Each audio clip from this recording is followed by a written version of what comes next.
First anchor గారు ఏదో ఇందాక నుంచి పర్లేదండి, నో ఫార్మాలిటీస్. బ్రహ్మానందం సార్ ఉన్నప్పుడు కూడా బొట్టు బొట్టు బొట్టు ఇప్పుడు లేడీస్కి బొట్టు అంటే మర్యాద ఉంటుంది. నాకేదో నల్ల కాటుగా ఒకటి తెచ్చిచ్చి రోజు పెట్టారు. మీ దగ్గర ఉంటే పెట్టేయండి, మరి ఎందుకు ఈ మగవాటాలు? నల్ల కాటుకే కదండి మా దగ్గర, డ్యామ్ ష్యూర్గా ఉంటుంది. ఒక్క నిమిషం, ఇదిగో నాకు తెలుసు. మీ చేత ఎలా అయినా ఈరోజు పెట్టిద్దామని ఫిక్స్ అయ్యాం మేము. ఇదిగో అది కాదు మంజుష, నువ్వేంటి బ్యాగ్ లో అన్ని వేసుకుని ఉంటాయి కదా మాకు, మేకప్ బ్యాగ్ లేకుండా ఎలా వస్తాం?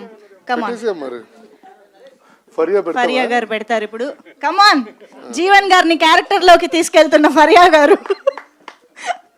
అమ్మా ఫైనల్ గా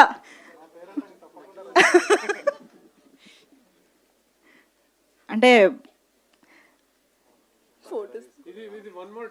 ఒక బొట్టుకి ఇంత ప్రాముఖ్యత ఈరోజు జీవన్ గారి కెరియర్ లో వస్తుందని ఆయన కూడా ఎప్పుడు ఎక్స్పెక్ట్ చేసి ఉండరు.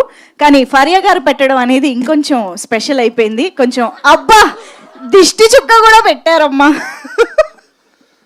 ఫరియా గారు ఇప్పుడు ఈ మేకప్కి ఎంత ఛార్జ్ చేస్తారో నాకు సంబంధం లేదు, జీవన్ గారి దగ్గర తీసుకోండి.